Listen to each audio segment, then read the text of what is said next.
Praise God. Ayan po, makikiupo muna po tayo.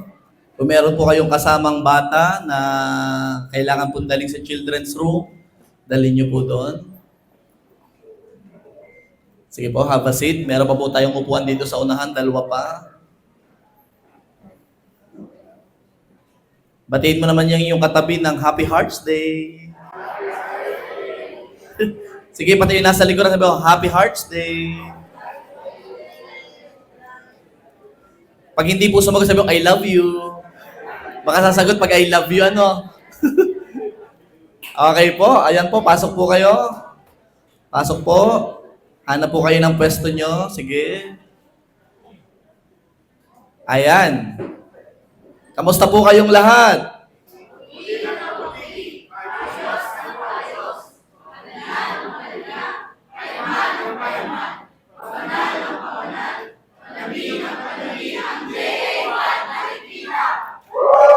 Amen. J1 Culture.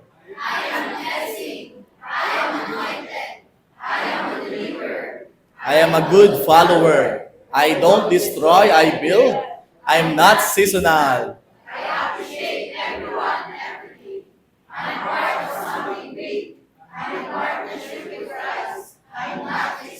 Amen. Luke 4:18 and 19.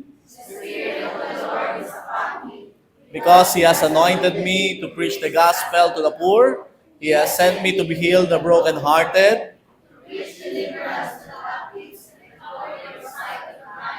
To set at liberty them that are bruised.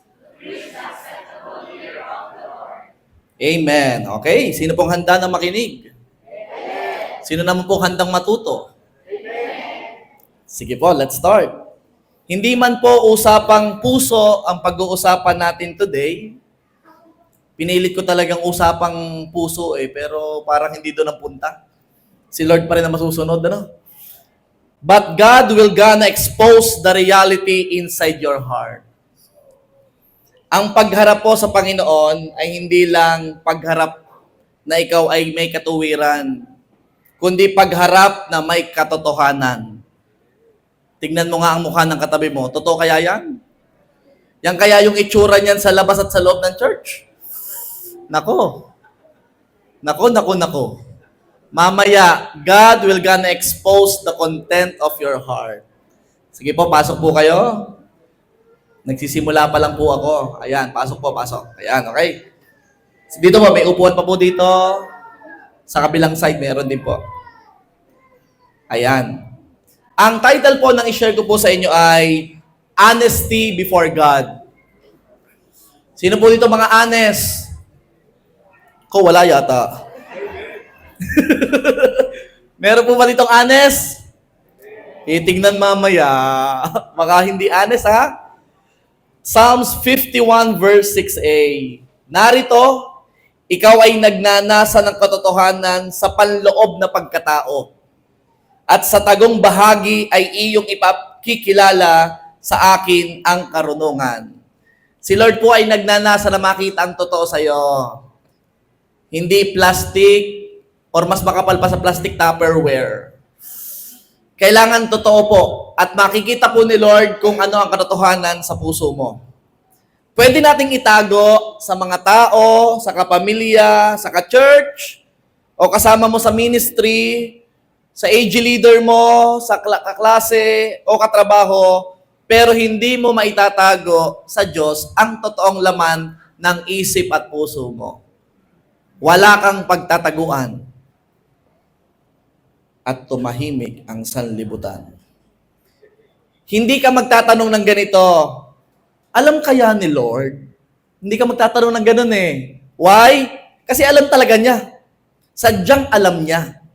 Hebrews 4:13. Nothing in all creation is hidden from God. Walang hidden. Walang secret. Lahat ay kita ni Lord. Everything is naked and exposed before His eyes. And He is the one to whom we are accountable. Kita lahat po ni Lord, kahit yung ginawa mo sa CR kanina. Kita po ni Lord yung ginawa mo last week. Kita po ni Lord lahat. Kaya wala kang itatago sa Kanya. Walang itatago kay Lord. Lahat ay exposed sa Kanyang mga mata. Kita niya lahat at alam niya. Sabihin mo sa katabi mo, kita niya pala. Halaka. Kita pala lahat ni Lord. Lahat ay exposed. Pinagmamasdan ka niya. Kita niya lahat. Naka-record. Lahat yan. Mahalaga po ito para talagang sa oras na to wala kang itatago kay Lord. Kita nyo nung nagalit ka habang nagdadrive. Kita niya nung sumunod ka kay boss. At kita rin niya nung hindi ka sumunod. Kita niya lahat. Walang itatago kay God. Psalms 139 verses 1 to 3. O Panginoon, siniyasat mo. Ulitin. Take two. O Panginoon, siniyasat mo ako at nakikilala mo ako. Iyong nalalaman kapag ako'y umuupo. Grabe, no? At kapag ako'y tumatayo. Sige nga po, tumayo nga po tayo lahat. Sige, tayo. At medyo inaantok na yata. Okay? Sige, upo. Yan. Kita nyo po yun. Alam niya po anong oras po ginawa niyo yun. Nababatid mo ang aking pag-iisip mula sa malayo. Alam niya, kita niya. Alam ni Lord kung ano ang nasa isipan mo sa mga oras na ito. Di po ba matulog? Hindi. Kundi makinig kay pastor? Tama ba? Verse 3. Iyong sinisiyasat ang aking landas at ang paghinga ko. Grabe yun, yung talagang nagano sa akin eh. Nung binabasa ko po ito, yun talaga ang kumuha ng attention ko. Pati pala paghiga ko. Sorry. At lahat kong mga lakad ay nalalaman mo. Last week, saan ka nagpunta? Kita ni Lord. Kaya wala kang itatago sa Kanya. Kaya po ang pag-uusapan natin, honesty before God. Let's pray first. Heavenly Father, we thank you for today. Biyaan niyo po kami, Panginoon, na mapag-usapan ng iyong salita. Hayaan mo na ang bawat isang narito ay walang itatago sa iyo. Lord, maging totoo kami at maging honest sa lahat ng naiisip namin. Father God, gamitin niyo po kami at gamitin niyo po ako na magpipreach ng iyong word. In Jesus' name, Amen. Honesty before God means, number 1, admitting who we really are. Buhok. Praise God. Alam niyo po, marami po kayo maririnig sa Christian, yung term na mabait lang daw sa loob ng church. Tama? Wala no sa J.E.1 Marikina. Amen? Nasa loob o nasa labas, pareho din. Parehas na mabait. Amen? Parehas na giver. Parehas na magalang. Pareho lang, walang pagkakaiba. Bakit? Kasi, hindi porket pumasok ka sa simbahan ay ikaw ay banal na agad, ha? Hindi. At paglabas, pwedeng wild. Hindi ganon. Dapat kung sino ka talaga. Sino po nakakilala kay Peter? Si Peter po kasi pag-uusapan natin ngayong oras na to eh. Si Peter ay napaka-confident. Sobrang lakas ng loob po ni Peter. Siya po ang spokesperson sa lahat ng disciples. Sino po sa A group mo yung pinaka-spokesperson? Yung malakas ang loob. May mga ganyan eh. Doon sa A group, yung talaga lagi lang, ako tatay, ako nanay. Mga ganyan. Peter. Si Peter ay napaka-confident, pero hindi honest sa kanyang sarili. Hindi siya honest nung nagsisimula. Peter loved Jesus deeply, but he overestimated himself. Dahil kalapit niya si Jesus, sobrang hindi niya nakikilala talaga ang sarili niya. Luke 22 verse 33. At sinabi niya sa kanya, kay Jesus, Panginoon, handa akong sumama sa iyo sa bilangguan at sa kamatayan. Grabe. Sino dito yung pumasok ka sa church na to, sabi mo, Lord, maglilingkod ako sa iyo till death do us part. Lord, hindi kita iiwan ni pababayaan man. Grabe yung mga salita mo, no? Para kasi Peter. Sabi ni Peter, Lord, hanggang bilangguhan, hanggang kamatayan, hindi kita iiwan. Sasamahan kita. Ganyang kalakas ang loob ni Peter. Pero, overestimate niya ang sarili niya. Peter was sincere, yes, but he was not honest. Hindi siya honest about his limitations. Pasok po kayo. Dito sa side na to, RV. RV, left side. Thank you. Akala ni Peter, ang bawat sinasabi niya ay kayang-kaya niya. Hindi niya nakita ang limitasyon niya. Jesus replied. Tignan niyo ang reply ni Jesus. Sinabi ni Jesus, sinasabi ko sa iyo, Pedro, ang manok ay hindi titilaok sa araw na ito hanggang hindi mo ako na ipagkakailanan 3 ulit. Imagine, alam ni Lord kung kailan titilaok ang manok. At alam niya din kung hindi siya titilaok. Alam niya. Alam niya lahat. All-knowing si Lord.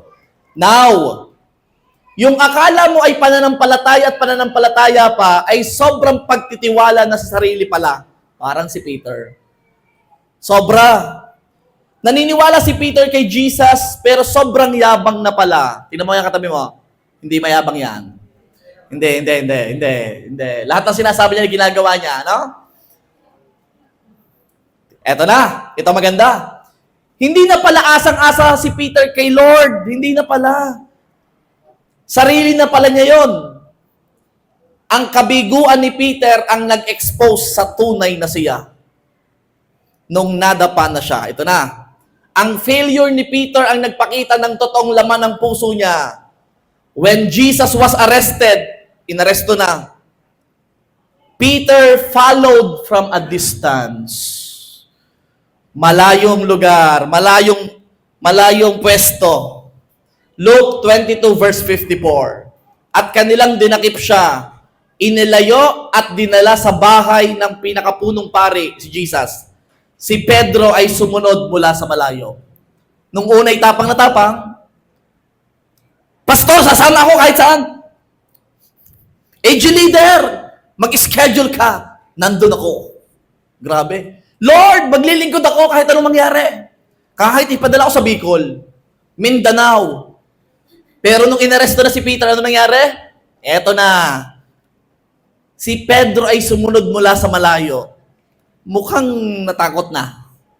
Mukhang yung dating ang tapang-tapang, napalitan ng takot. Yung dating confidence, napalitan ng pressure. Naduwag si Peter. Nakita niya ang tunay na siya. Nakita niya ang kanyang limitasyon. Sabi niyo nga po, limitasyon.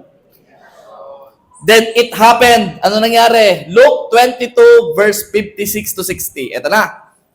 Ito na yung climax eh. Ito yung magandang pangyayari dito eh. Sige nga po, basahin po natin. Samantalang siya'y nakaupo sa liwanag ng apoy, nakita siya ng isang alilang babae. Tumitig sa kanya at nagsabi, ang taong ito ay kasama rin niya.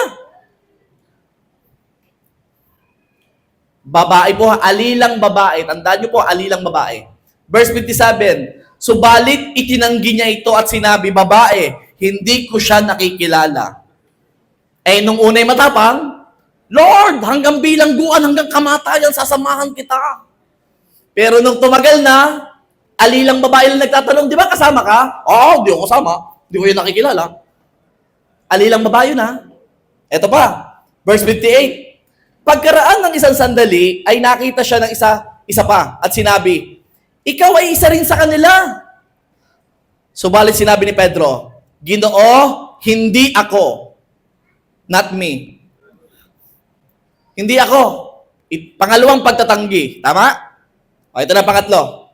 Nang makaraan ang may isang oras, after 1 hour, may isa pa na nagpipilit na nagsasabi, tiyak na ang taong ito'y kasama rin niya, sapagkat siya'y taga Galilea. Verse 60.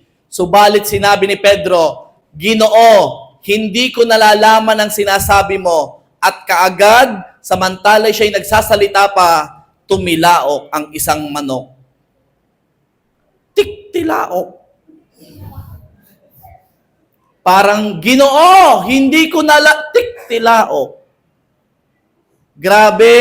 Nung una ang tapang-tapang, nung una isasamahan si Jesus hanggang bilangguan, hanggang kamatayan, Pero nung dinadakip na si Jesus, pinapahirapan na, ayan na, yung kasama, itinanggi na.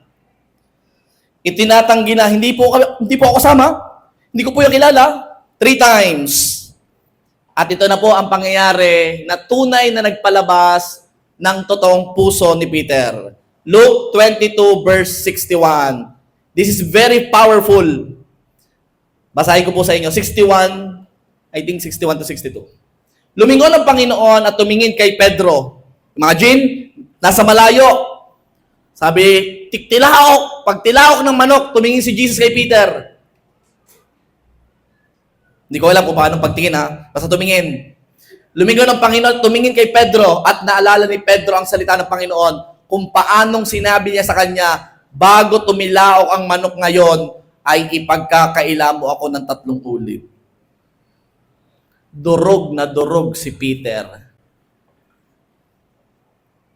Imagine, naalala niya, tumitig si Jesus. Ikaw yung nagsabi, hanggang kamatayan ha? Ikaw yon. Na-expose ang tunay na loob ni Peter.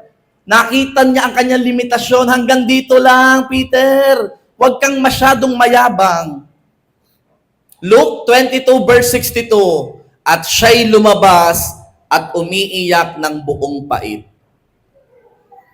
Ilan na po sa atin ang nagsabi kay Lord na, Lord, maglilingkod ako. Pero nung tinatawag na, Lord, busy ako. Ilan na sa atin yung pinatawag sa altar call, pinapunta ka sa una, lumapit, lahat na maglilingkod sa Panginoon, nakikiuna ka pa. Ako muna. Gusto kong mapatungan din ang kamay. At nung nasa unahan ka na, nangangako ka kay Lord, nagsasabi ka ng mga salita, pero nung marami ka ng ginagawa, tinatawag ka ng Panginoon, anak, Lord busy. Anak, Lord, alam mo naman, naintindihan mo naman, di ba?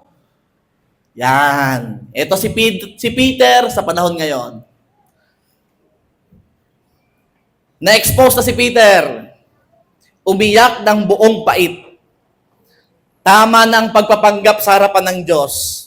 Tama na ang hindi pagpapakita ng tunay na nakatago sa puso. Tama na ang pagbabalat kayo. Alam ni Lord ang lahat ng naiisip at tunay na laman ng iyong puso. Starting today, JA1 Marikina people, hindi tayo lalapit kay Lord na peke. Starting today, JA1 Marikina people, lalapit ka kay Lord kung sino ka. Lalapit ka kay Lord kung anong tunay na laman ng puso mo. Walang pagpapanggap, walang maskara, walang kung ano man. Kung sino ka na pumasok sa simbahang ito, walang pagpapanggap. Dahil wala namang nanghuhusga dito. Kung sino ka, pumasok ka dito. Huwag ka magbalat kayo. Pastor, bakit ang isang tao ay nagpapanggap? Hindi naman sila yon. Alam mo ang ultimate answer? Kasi ayaw po nilang mahusgahan. Pero may good news ako sa iyo. Sa mga taong natatakot, baka mahusgahan sila. John 3:17. God sent His Son into the world not to judge the world, but to save the world through Him. Para iligtas ang mundo, hindi para husgahan ang mundo. Anak, church, pagpasok mo sa church na to, walang huhusga sa'yo. Ililigtas ka ni Lord. Maging honest ka lang. Sige, palakpakan mo si Jesus. Starting today, hindi mo na kailangan magpanggap. Paano po ba napapakita yung pagpapanggap? Pag sa church, paglapit kay pastor, Pastor, bless po. Tapos kasi pagsipag din eh. Pag sa bahay, Inay, pukong anon. Inay, aalis na nga. Hindi na nagpapaalam. Hindi na nagsasabi. May pagkakaiba ang ginagawa. Kapatid, starting today, wala nang pagpapanggap. Dahil may isang Diyos na tinanggap ka kahit noong hindi ka pa karapat-dapat. Kaya mamaya po, magiging totoo ka na. Sabihin mo ulit sa katabi mo, Kapatid, magiging totoo ka. Alright, eto na. Lalalim tayo ng konti. Kaya mamaya ha, kung pagod ka na, lumapit kang pagod. Hindi ka lalapit na parang lakas-lakas. Alam mo nang pagod ka na, ba't hindi ka lalapit kay Lord? Kasi nga willing si Lord na iligtas ka. Kaso hindi ka honest Alam mo lagi, matibay ako, kaya ko to. No. Pinapalapit ka ni Lord sa kung anong meron ka at laman ng puso mo. Huwag magpanggap na malakas kung alam mo sa loob mo, may kailangang ilapit sa Panginoon. At tatandaan mo ito, pag pagod ka at lumapit ka sa Panginoon, He will give you rest. Matinding kapahingahan na ibibigay ni Lord sa iyo. Kung may pinagdadaanan, ilapit mo yan sa altar. Huwag mong ilapit sa kung sino-sino. Kay Lord mo ilapit. Kung hindi mo na alam ang gagawin, marami dito, may mga hindi alam ang gagawin, isa lang ang iyong gagawin. Lumapit sa Diyos na nakakaalam ng lahat. And please lang, huwag ka nang magtago, alam din naman ni Lord lahat. Ask help kung kailangan ng tulong. Simple word, 4 na letter. H-E-L-P, help. Pwede kang lumapit sa Panginoon. Tutulungan ka niya. Sino dito gusto maging honest mamaya? Yung talaga expose ang puso. Praise God, mamaya yan. Parang excited na nga ako, pero kailangan tutong ituloy. Ito yung para sa mga yung hindi honest sa kanilang nararamdaman, kailangan mo maging totoo. Sa mga tao naman na totoo ka naman, praise God. Pero pag nakakarinig ka ng word, ikaw naman yung taong nagdududa. Nag-aalinlangang magtiwala kay Lord. Nahihirapang manampalataya. Lord, nagpapakatotoo naman ako. Nahihirapan lang ako maniwala. Talaga ba? Kaya ba yon? Pwede ba yon? Parang umatin ka ng church, nakikinig ka ng word, may mga promise, may mga pinapagawa, pero hindi mo gawin kasi nagdududa ka. Hindi mo gawin. Sa totoo lang po, ikaw yung taong hindi 100% sold out kay Lord. Pero may sasabihin ako sa iyo, para sa iyo ang Mark 9:24. Agad sumigaw ang ama ng bata na sinasabi. Ito yung yung nananampalataya siya na gagaling yung yung inilalapit niya. Kaso, nagdadalawang isip siya, nag-aalinlangan. Tingnan niyo, sabi niya, nananampalataya ako. Tulungan mo ang kawalan ko ng pananampalataya. Imagine, meron naman pero hindi 100%. Tulungan mo ako, manampalataya. Yung kawalan ko ng pananampalataya, Lord, I pray magkaroon ako ng pananampalataya. Yun ang sabi niya sa Mark 9:24. Pero alam niyo ba? Basahin natin yung verse bago sabihin ng tatay ko ito. 9:24, yung 9:23. Sinabi sa kanya ni Jesus, kung kaya mo, ang lahat ng bagay ay maaaring mangyari sa kanya na nananampalataya. Ano daw? Lahat ng bagay ay maaaring mangyari. Kaya sa lahat ng nagdududa sa Panginoon, mamaya tanggalin na ang duda. Maging totoo ka. Ang salita ay totoo. Ang lahat ng bagay ay maaaring mangyari kung kaya mo. Kaya mo ba? Sige, biyaya ni Lord, kaya. Kaya dapat sa oras na ito, maging tapat kay Lord. Amen? Okay. Para naman sa mga taong nagsiserve na kay Lord, medyo mahaba-haba na ang labanan sa paglilingkod kay Lord. Yung iba nga dito, mas matagal pa sa akin. Sa biyaya ni Lord. Marami po tayo ditong na-attend galing sa mga provinces. Sila po yung mga Christian na sa province na pumunta dito sa Manila. Hindi ko alam kung bakit, pero mas matindi ang opportunity po dito. Biyaya ni Lord. Kaya naman para sa iyo ang verse na ito. Kung ikaw ay nagsaserve kay Lord, know your limitations. Parang si Peter. Dapat alam mo ang limitasyon mo. Yes, ginagawa mo ang best mo. Praise God, tama yon. Pero hindi para maging favorite ni Lord, ha? Or magpa-impress kay God. Ay, Lord naman, kita mo naman ginawa ko. Hindi ko naman. Every day, nasa church ako. Eh Lord, baka naman.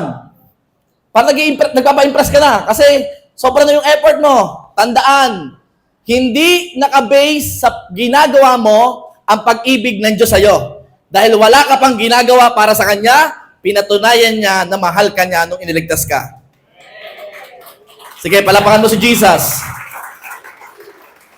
Kaya kung naglilingkod ka kay Lord ngayon, you are blessed. Why? Kasi wala ka sinasayang na panahon. Hindi ka naapektuhan ng kabisihan sa trabaho, kabisihan sa pag-aaral, hindi ka naapektuhan ng mga tao sa paligid mo, tuloy ka pa rin sa pag-serve kay Lord. At alam nyo, J1 Marikina ang paglilingkod sa Panginoon, di ba? Hindi lang po pag-ministry, kundi pag-aakay ng mga tao mapalapit sa Panginoong Jesus. Yun lang. Yun ang pinakamatindi. Pastor, ano po ba yung pagkakaiba nung pag-aalaga at pag-aakay ng tao palapit kay Kristo sa ministry na ginagampanan natin? Worship team. Alam mo, pagkakaiba lang ng dalawa. Parang yung mahalaga ha. Pero ang pagkakaiba lang noon, yung ministry, pwede mong gawin dito at pwede mong gawin sa langit. Aawit ka pa rin dito, aawit ka pa rin naman sa langit. Praise God. Pero yung mission, yung pag-aakay ng kaluluwa, palapit kay Lord, mga tao makakilala sa Panginoon, may love kay Lord, dito mo lang yun gagawin. Pagdating sa langit, hindi mo na yung gagawin doon. At sasabihin mo, ligtas ka ba? Hindi mo sasabihin nyo, bakit? Nasa langit na nga eh. Kailangan mo tanggapin ng Panginoong Yesus. Sabi ng kausap mo, hello, nasa langit na tayo. Wala ka shesheran doon sa langit. Dito ka lang may shesheran. Amen? So, ang mission is urgent. Urgent talaga siya. Kasi pag natapos ang buhay, wala na. Sayang. Sayang ang buhay. Kaya kung naglilingkod ka na kay Lord, make sure na gagamit mo ang buhay mo para marami ang makakilala sa Panginoon. Dahil kung hindi, aba naman, saan mo ginagamit ang buhay na yan para kumita ng pera? Again, sinabi ko last Sunday, hanggang magkano gang kailangan? Ba't ka 24/7 ka magtrabaho? Hanggang magkano ba? Hanggang gaano kataas na posisyon ng gusto? Hanggang gaano kadaming ari-arian na gusto? O hanggang gaano kadaming natapos ang gusto? Hello? Ibibigay yun lahat ni Lord, pero wag mong kakalimutan na ang buhay sa lupa ay may katapusan. Amen? Nagiging totoo lang po ako sa inyo. At ito po ang mahalaga. Praise God. Makinig kang mabuti. Sabi mo sa katabi, makinig ka. Okay. Wag sayangin ang buhay. Hello? Wag sayangin ang buhay. Saan, pastor? Sa kalungkutan. Okay lamang, kahit walang kalab team kahapon. Okay lamang kahit walang bumate. Ikaw naman, maikli ang buhay para dyan. Ano? O, babatiin ko na kayo lahat. Ano? Happy Valentine's Day. Okay ka na? O. Ikaw naman, maikli ang buhay para sayangin sa galit at hindi pagpapatawad. Maikli. O, nagiging totoo ko sa inyo, be honest nga before God. Christian, this time, buksan mo ang isipan mo, kailangan sa oras na to, maging tapat ka na kay Lord. Tama ng pag-una sa ibang bagay maliban sa Diyos. Si Lord muna. Sabi nga ni Pastor Ito, si Lord muna, si Lord naman. Pwede ba yon? Parang ayaw yun. Pwede ba yon? Amen. Okay. So, ano ang pinag-usapan natin? Honesty before God means admitting who we really are. Lumapit ka sa Panginoon ng ikaw talaga ha. Hindi plastic. Yung tunay na ikaw. Pag may problema, lumapit ka may problema. Pag may pinagdadaanan, lumapit ka may pinagdadaanan. Huwag kang tipong malakas. Kailangan mo si Lord. Kailangan mo si Lord. Okay? Oh, number 2. Ito maganda. Confessing our sins without excuses. Gusto niyo po ba ituloy ko pa ito? More. Sino nagsasabing more? Yan. Gusto ko yan. Honesty before God often begins with brokenness. Okay, gusto ko to. Lumalabas lang ang tunay na si Peter nung siya ay nasa sitwasyon na napaka-painful, nung umiiyak na siya, nung nakita niya sarili niyang takot, nung nakita niya sarili niyang nang iwan, wala tayong narinig na salita ni Peter. Wala siyang sinisi. Praise God. Wala siyang idinahilan. Wala siyang excuses. Ano ginawa niya? Umiyak lang. Umiyak. Hindi siya nagsabing, Lord, yung kasama ko, nang iwan kasi, kaya sumama na ako. Ano naman sila, ba? 12? Pwede niya sabihin yon. Pwede niya idahilan. Lord naman, lahat naman kayo umalis, di sumama na ako. Hindi, umiyak lang siya, wala siyang dahilan. Peter did not argue. Pagtingin ni Jesus, umiyak na si Peter. He did not justify himself. Hindi siya gumawa ng any excuses. Siya ay umiyak. That is the beginning of repentance. Pag wala ka ng excuses. Proverbs 28 verse 13. People who conceal their sins will not prosper. Nung nabasa ko po itong verse na ito, parang ako natakot. Sino dito mayroon pang tinatagong kasalanan? Baka yan ang dahilan, baka hindi pa nayaman. Hello? But if they confess and turn from them, they will receive mercy. Hindi sasagana ang taong nagtatago ng kasalanan. At ang pagtatago ng kasalanan ay pagpapakita ng hindi ka honest kay God. Bakit mo kayo tinatago kay Lord ng kasalanan? Alam naman niya lahat. Di ba kita niya lahat? Pinag-usapan natin kanina. Sino nakakaalala kay David? Sino kilala si David?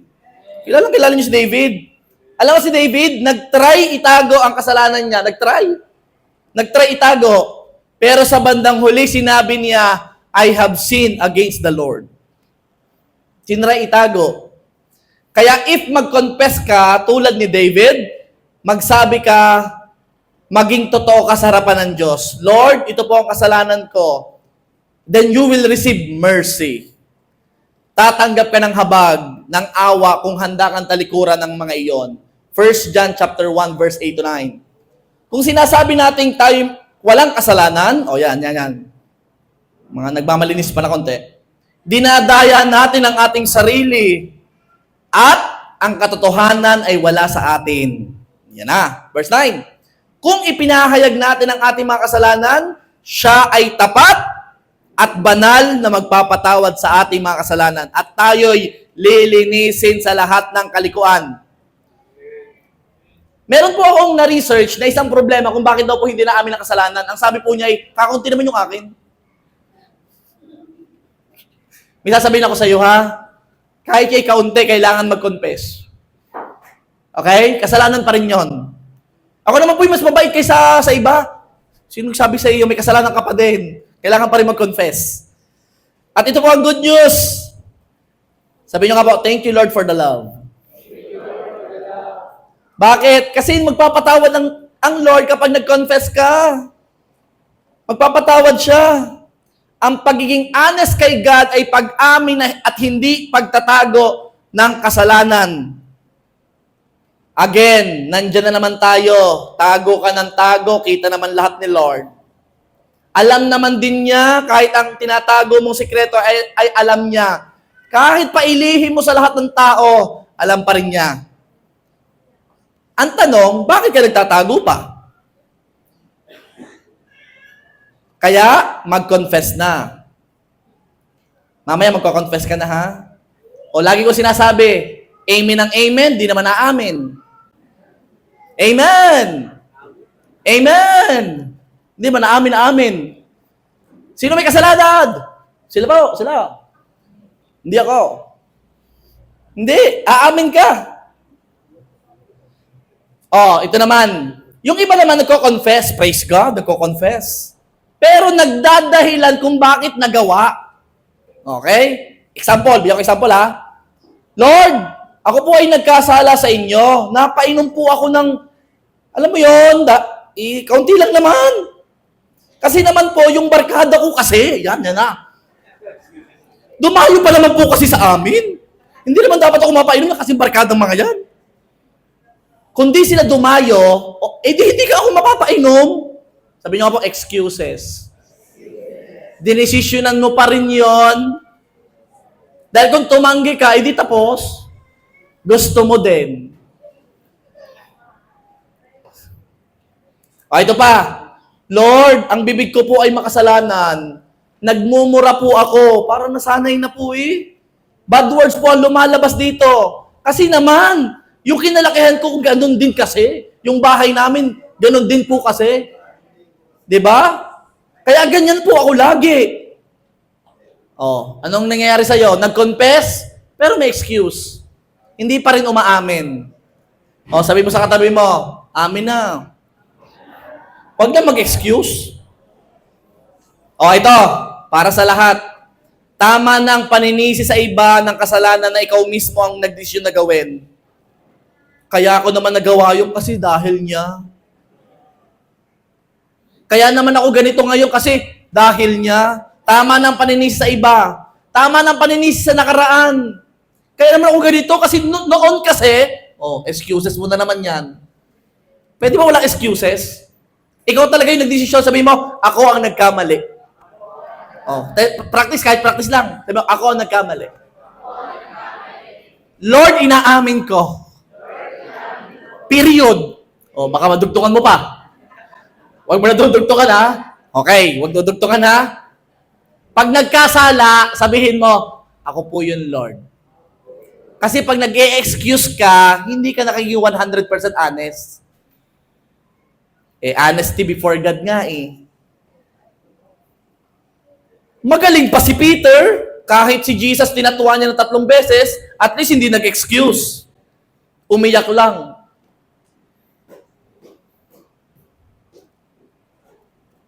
Umiyak na lang siya kasi alam niya nagkamali siya sa Diyos. Your breakthrough may begin with 3 words. Anong words yon? Sabi mo, I am wrong. Yung iba, I am sorry.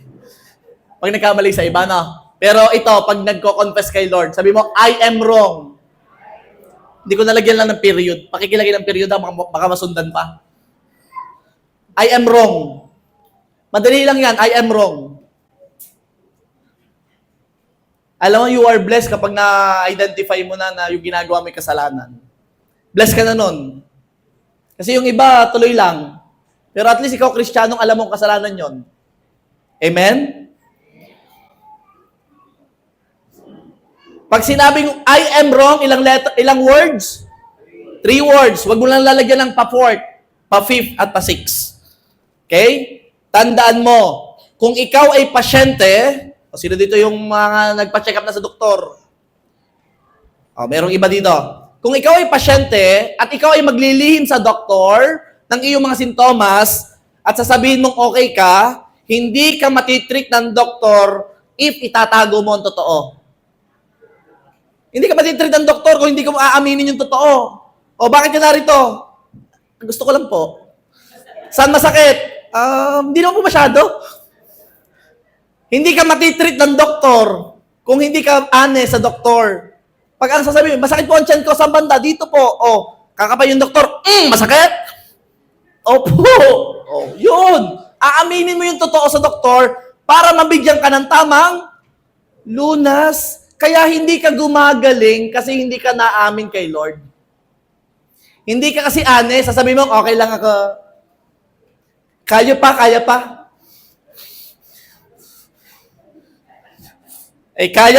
pa.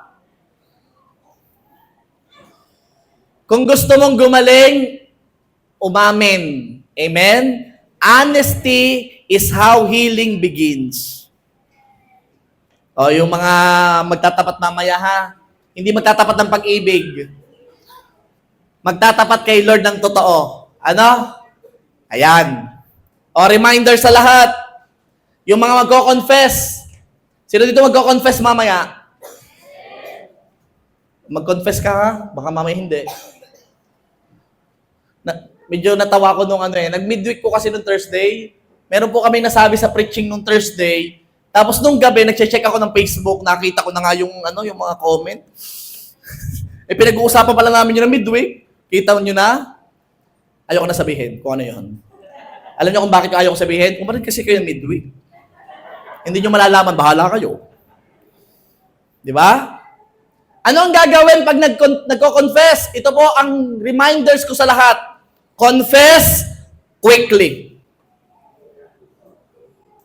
Pastor, bakit quickly? Because delayed confession hardens the heart. Yung pinatatagal mo, naku, pagtagal, pagtigas ng puso. Kaya confess agad. Pagtagal, lalo na't paulit-ulit, baka malinlang ka sa samot-saring dahilan or excuses. At mamaya baka matanggap mo na yung excuses maging reality. Example. Nasa ganyan. Mamaya pala example. Ito yun ha. Halimbawa, may mga paulit-ulit na. Hindi ka nagko-confess. Mamaya yung paulit-ulit na yun, mamaya sasabihin mo, okay na yan. Diyan mo na. Wala nang kadating-dating sa'yo. Mas may dating na sa'yo yung excuses kaysa Bible verse. Cut. Example, okay lang yan, ginagawa naman ng marami. Excuses. Hindi dahil ginagawa ng marami, tama. Okay lang yan, konti lang naman. O yung mga excuses dyan, ano sasabihin mo? Tandaan, ang konti ang simula ng pagdamit paglala. Sino naniniwala doon? Ang konti ay simula ng pagdamit paglala. Nagsimula sa patikim-tikim, pinilit kong gustuhin, bisyong nagsimulang lumalim, kaya ngayon ang hirap tanggalin. Oh. Ano? Sa nagsimula, patikim-tikim. Hindi na daw matanggal kasi lumalim. Kaya confess agad. Tutuloy kayo kata? Wag na. Baka mabalita ang church natin. Anong preach ng pastor nyo? Laklak. Kaya pag may kaunti, confess agad. Huwag nang patagalin pa. Baka maging normal sa'yo yung pagkakamaling yon. Ano? Ako'y nagpapaalala lang as your pastor. Ito pa matindi yung mga paulit-ulit, yung parang hindi ka nagko-confess agad. Nagawa mo na naman noon, ganoon din na naman ngayon. Naku, mahirap yan. Kahit nagawa na noon, kaya pa ring ihinto at maraming nagtagumpay dyan. Amen? O ito pa, mga maling kaisipan, mga excuses. Hindi ko na maihitigil. Bisyo na bisyo. O yan yung mga huwag kang palinlang, walang mahirap kay Lord, walang imposible sa Kanya. Huwag palinlang sa excuses, kaya mong pagtagumpayan yan. Amen?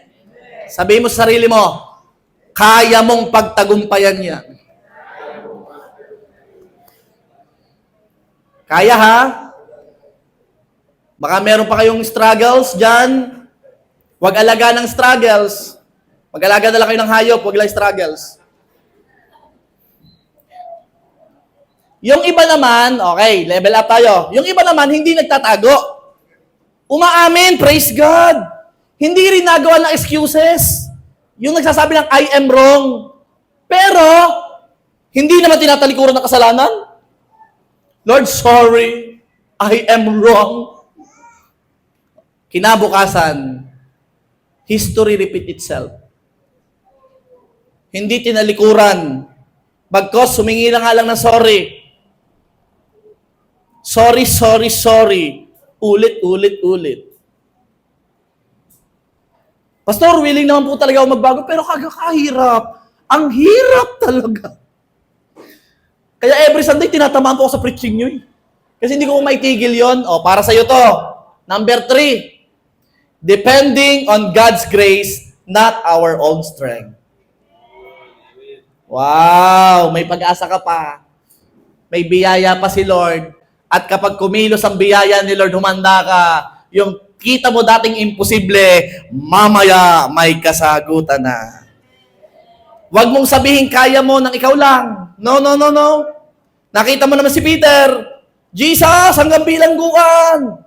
Jesus, hanggang kamatayan. Ano sabi sa isip ni Lord? Peter, tama-tama ka na. Sariling lakas yan. May limitasyon yan.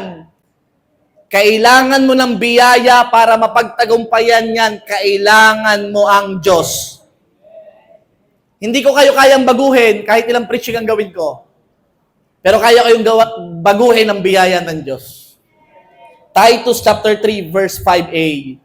Iniligtas niya tayo, hindi dahil sa mga gawa na ating ginawa sa katuwiran, kundi ayon sa kanyang kahabagan. Grace, awa, biyaya. Hindi tungkol sa atin, kundi tungkol sa kanyang habag.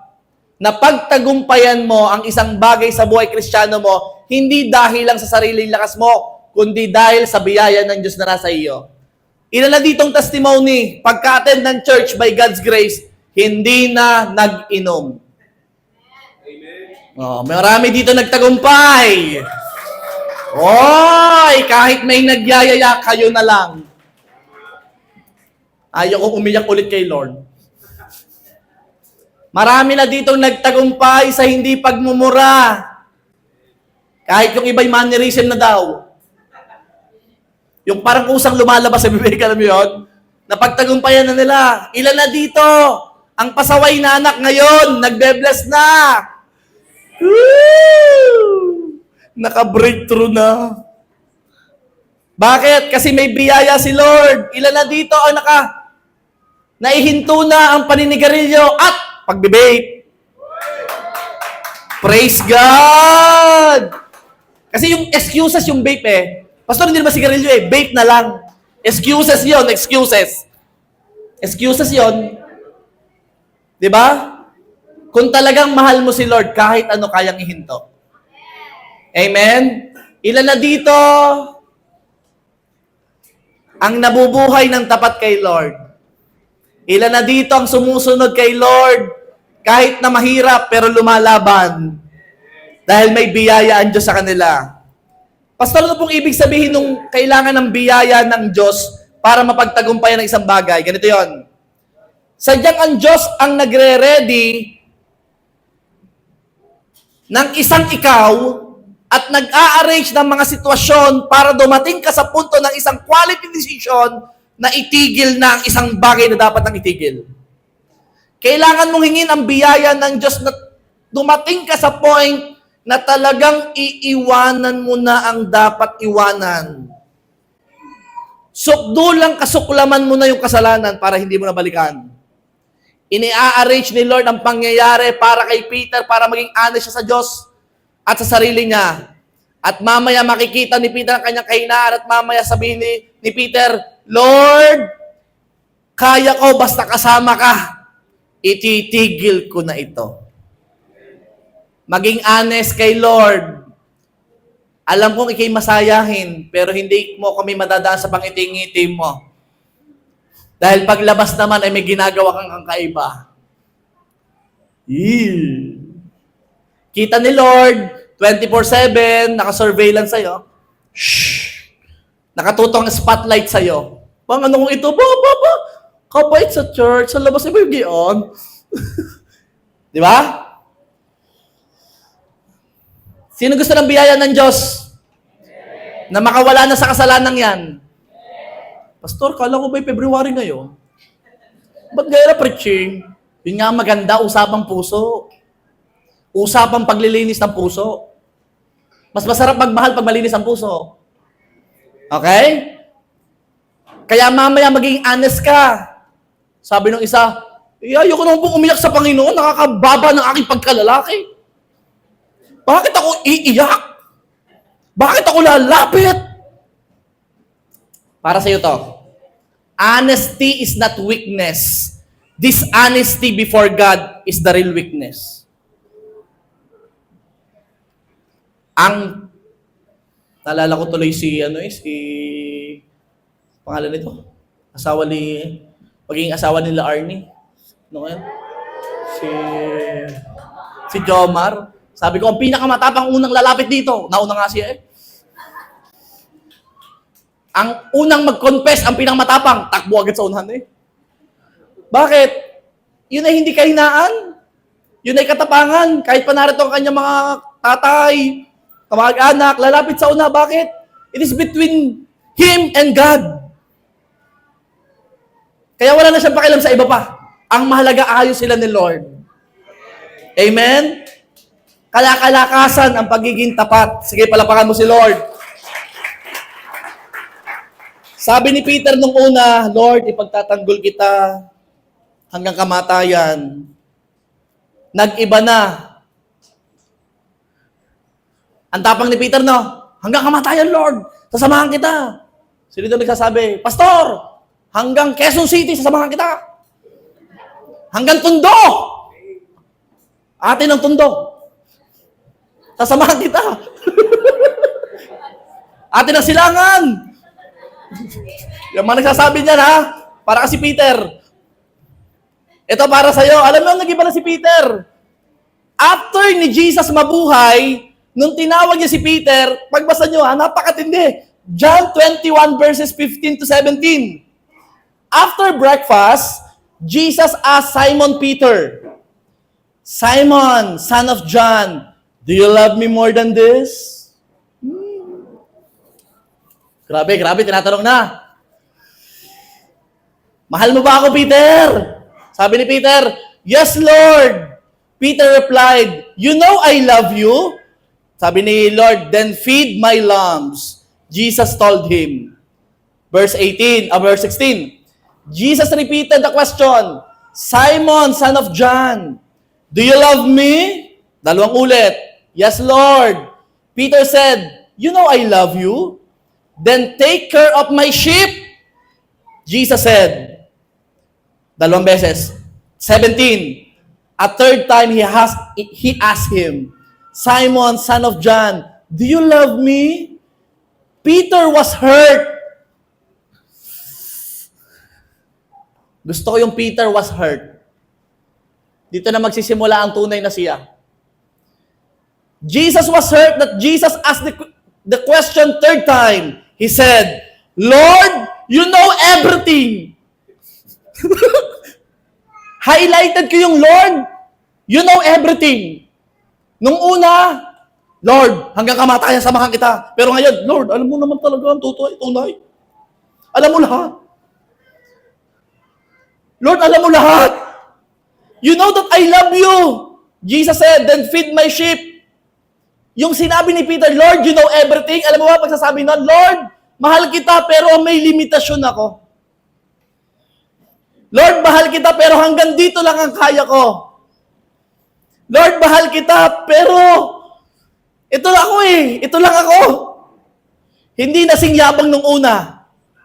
Pero sing totoo ngayon. Mas totoo na si Peter. Wow! Matindi ang nangyari kay Peter. Alam na niya, na alam talaga ni Lord ang lahat at wala tayong inatago sa Kanya. Alam ang tawag ko dyan? Honest love. Honest. Love that is so real.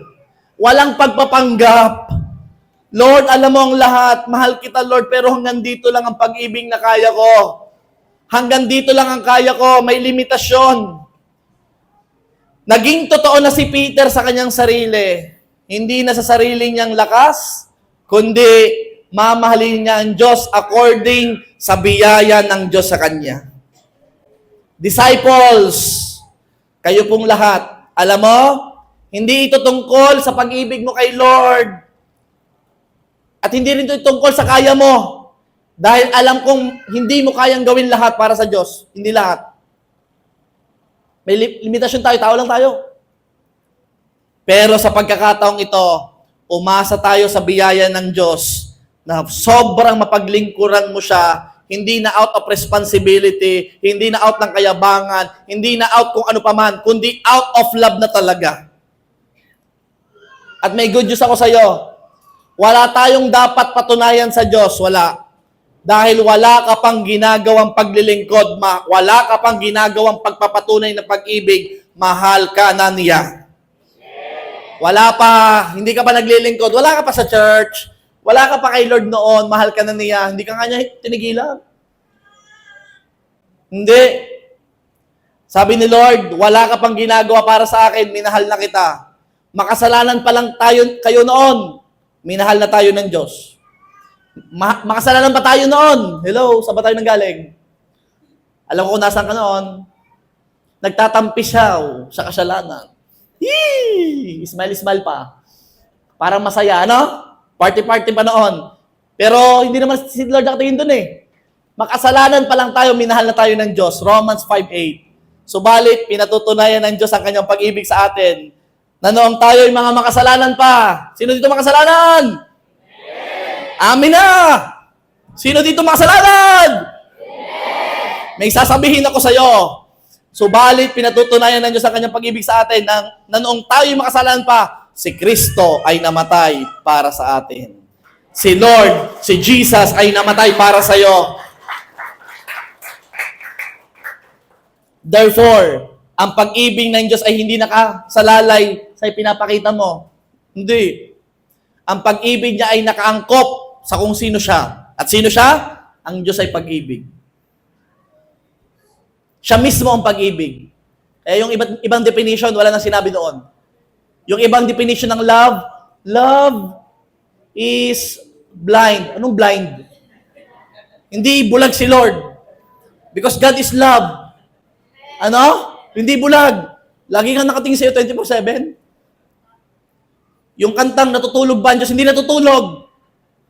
Si Lord ay nakatutok sa iyo. Mahal na mahal ka. Siya mismo ang pag-ibig. This is love.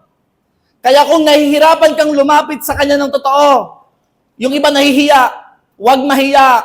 Yung natatakot, huwag matakot. Dahil ang Diyos na nilalapitan mo, siya mismo ang pag-ibig.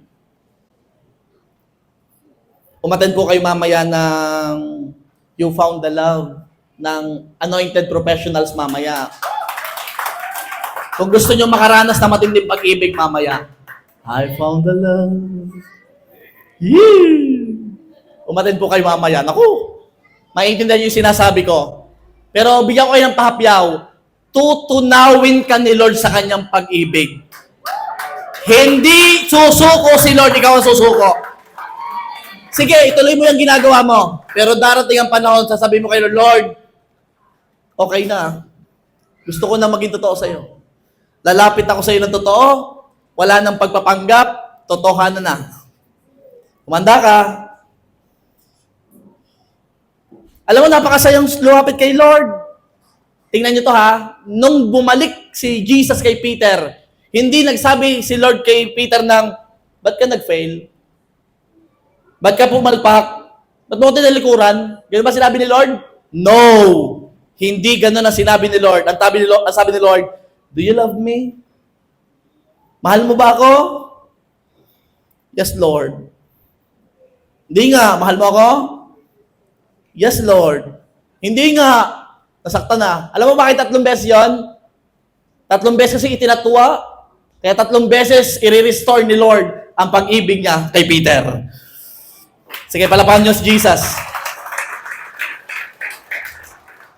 God wants honesty. In conclusion, after Peter's become honest before God, ano nangyari kay Peter? Kaya humanda ka pag naging honest ka na kay Lord. Ito mangyayari sa'yo. He became bold. He preached with power, si Peter. 3,000 were saved. 3,000 nag-preach. 3,000 naligtas. He became a pillar of the early church. Ganyan si Peter. Ano nagbago kay Peter? Personality? No. Background? No. Ito lang ang binago ni Peter. Naging honest siya kay Lord. Yun lang. And last verse, Psalms 139 verse 23. Basahin po nating lahat. 1, 2, 3, go.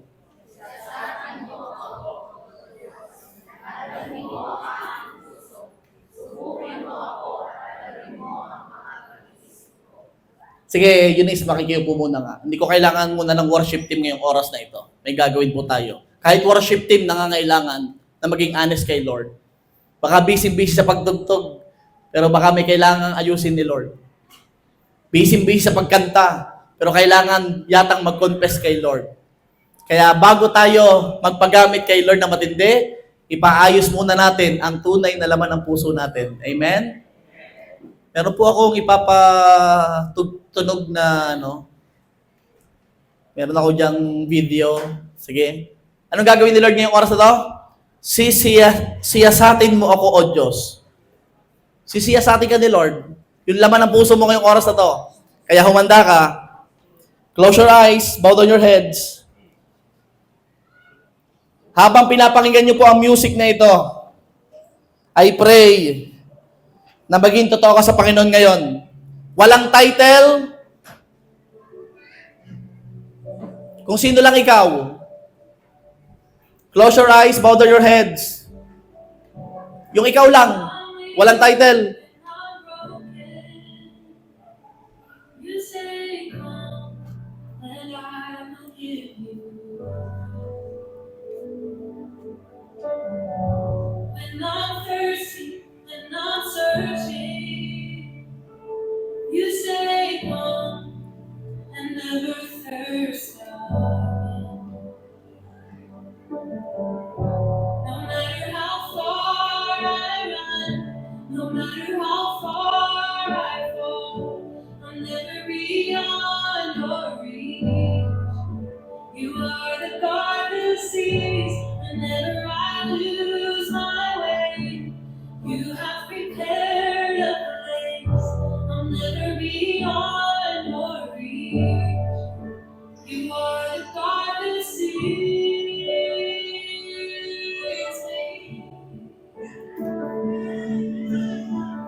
Oh yes, you are.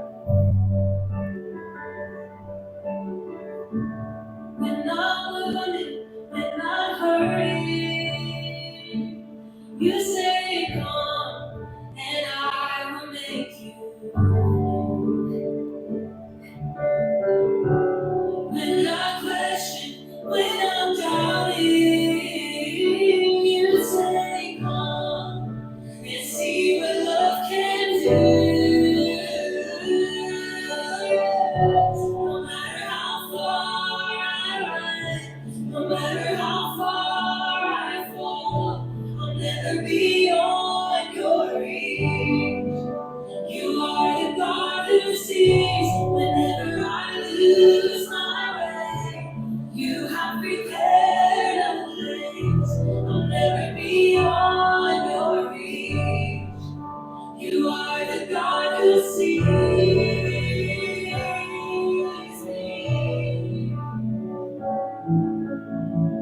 Oh, you don't miss someone.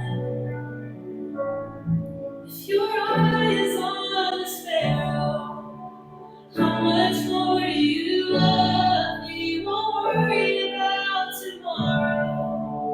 You're already there. If your eye is on the sparrow, how much more do you love me? You won't worry about tomorrow. You're already there. If your eye is on the sparrow, how much more do you love me? You won't worry about tomorrow.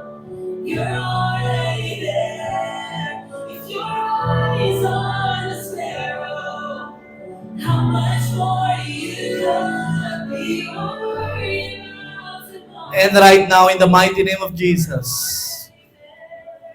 come, come. Lapit sa Panginoon. Walang tinatago. Walang tinatago, hindi natatakot. Come on, come. Come. Lapit sa Panginoon.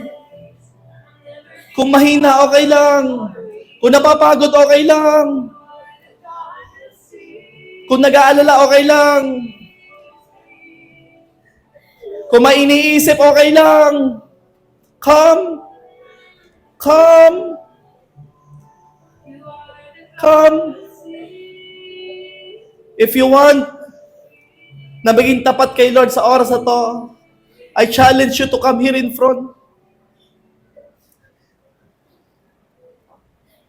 To come here in front. And you will talk to God right now. Magiging honest ka sa Panginoon. If you want na lumuhod, tumayo. Come on, church. Lapit sa Panginoon.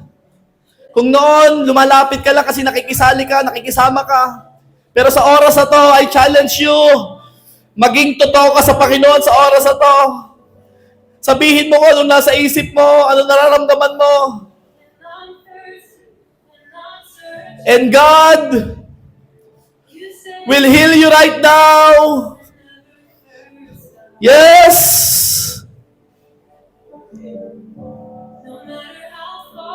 Lapit sa Panginoon. Lapit sa Panginoon. Ang Diyos ay nakatingin sa iyo. Tulad nung nagkamali si Peter, ang Diyos ay nakatitig kay Peter. Ang mga mata ng Panginoon ay nangungusap sa iyo ngayon. At sinasabi niya, anak, come, lumapit ka.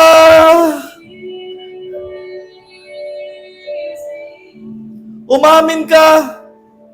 Sabihin mo lahat. God is here.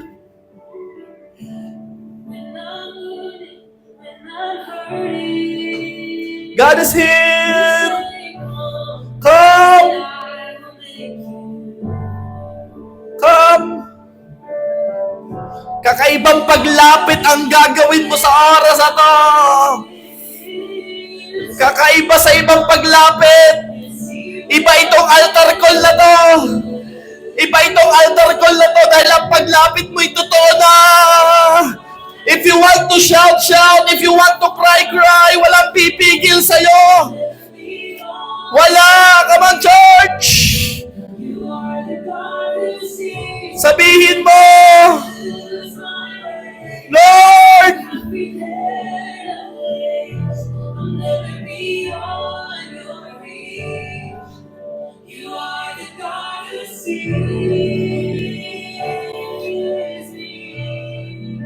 kung bago ka lang sa church na to, ngayon ka lang naka-attend, lumapit ka pa rin sa Panginoon. Talk to God. At sabihin mo lahat ng laman ng puso mo. Dahil ang Diyos ay nakikinig sa'yo. Kung ikaw ay nanatili sa upuan ngayon, nanatiling nakatayo, huwag kang mag-alala. Ang Diyos ang lalapit sa'yo. At ang Diyos ang yayakap sa'yo.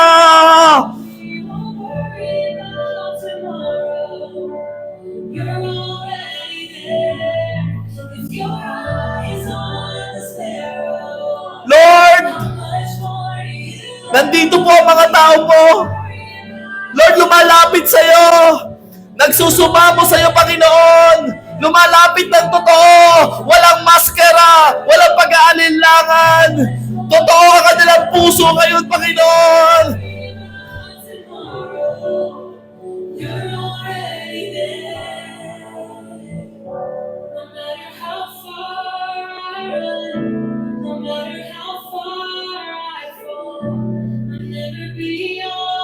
At sa mga taong nagkamali noon, bumagsak, huwag kang mag-alala. Marami pang pagkakataon.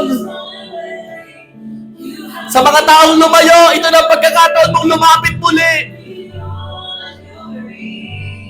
Lapit sa Panginoon, higit sa dati. Yes! God is here. Touch, Lord. Touch.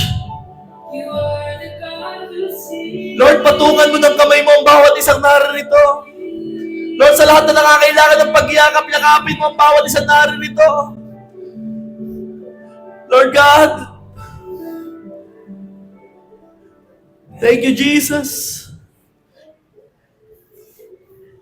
And right now, pwede ba sa pagkakataong ito, aawitan natin ang Panginoon na pag-awit na umaawit ang totoong ikaw. Hindi na lang nakikigaya, pero gusto talagang i-worship ang Panginoon sa oras na to. Worship team, please. Pwede ba natin kantahin ang kinanta nyo kaninang Sukdulang Biyaya? Church, I encourage you. Sumabay ka sa pag-awit na to, pero kung hindi ka patapos, sige, tuloy lang. Tuloy lang.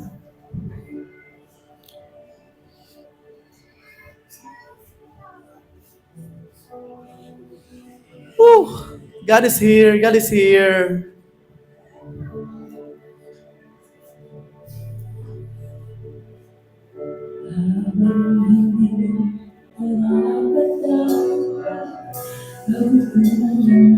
Thank you, Lord, for the love. Sige, kung kaya mong awitan ng Panginoon, awitan mo siya ngayon.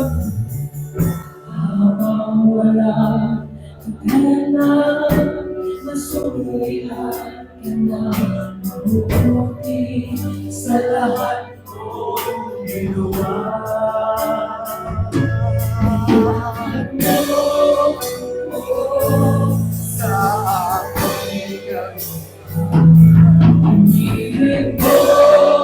Lord! Mahal na mahal ka namin, Panginoon!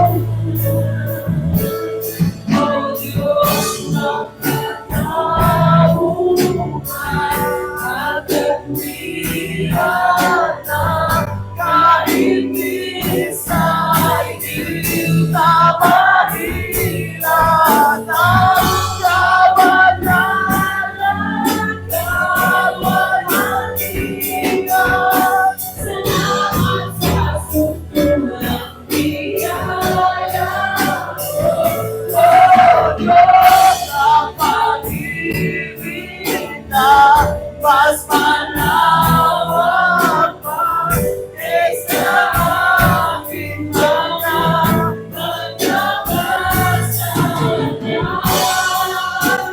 Higit pa sa buhay ko. Salamat sa sumpong at biyaya mo.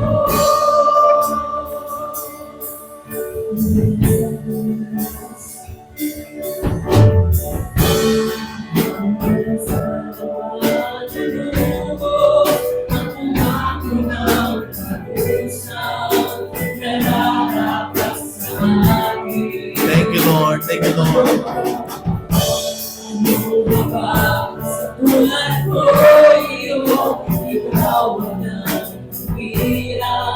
At ako'y patawad. Yakap mo ako sa aking galungan. Inibig mo ako kang di kaya kong pasang. Nakatarungan at katwiranan kahit minsan di tabahiran ang kabanalan ng walang hiyang. Salamat sa sukulang niyaya mo.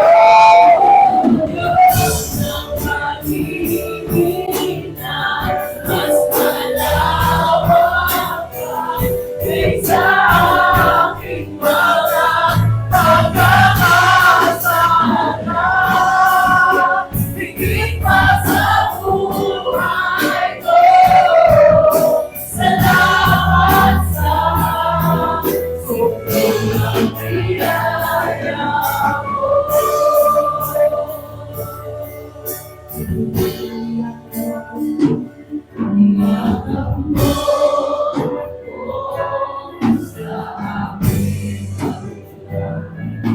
Ibig mo ako nang di kaya ko pasan. Niyakap mo ako sa aking galungan. Awitan mo, Panginoon. Ibigay mo ang best mo sa Panginoon sa oras na to. Lahat na nagmamahal sa Panginoon, umawit sa Kanya. Woo! Ipakita mo ang pag-ibig mo sa Diyos. Thank you, Jesus!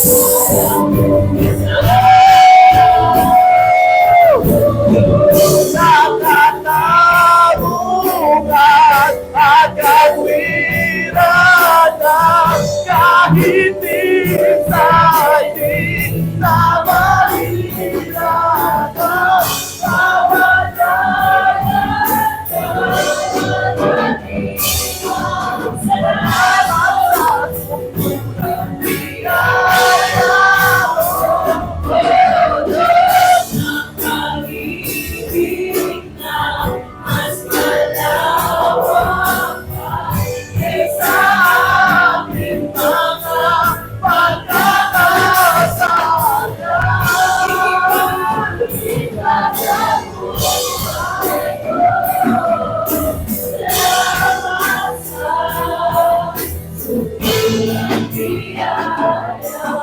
Let the people sing.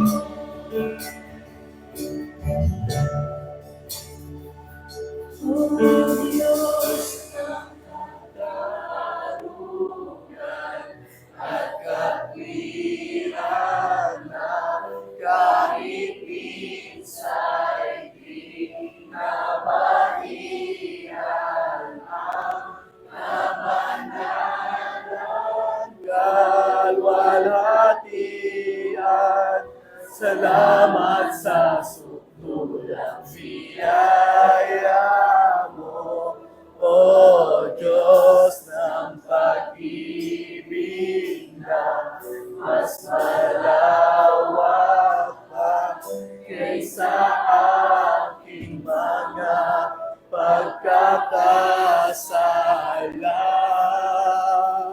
Higit pa sa buhay ko, salamat sa sukulang biyaya mo. Pwede ba sa pagkakataong ito, lalaki sa lalaki, babae sa babae, yakapin mo yung kasama mo. Sige, yung katabi mo. Habang inaawit natin ang kantang ito, O Diyos,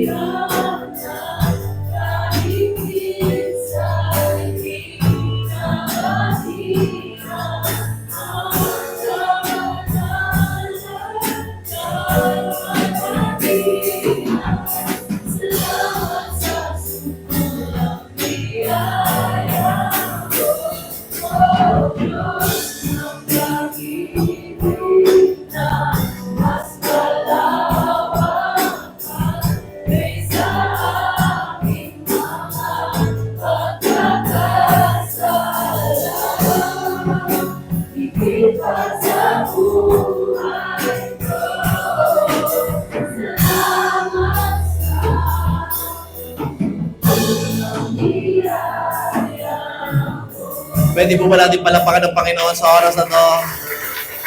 Thank you, Lord God. Thank you po, Panginoon. Lord, salamat po. Biyayaan niyo po ang bawat isa makalapit sa iyo lagi ng totoo. Walang pagpapanggap, Panginoon. Walang maskara, Lord God. And I pray, Lord, na lahat ng narito, Panginoon, sa tuwing kami magkakasala, kami magko-confess sa iyo. And Lord, hinihingi ko po ang inyong matinding biyaya na ang bawat isa ay makawala sa anumang kasalanan, Lord God, na nagagawa nila. Lord, salamat po sa oras na to. Tanggapin mo, Panginoon, ang aming tapat na pagsamba sa iyo. In Jesus' name, Amen.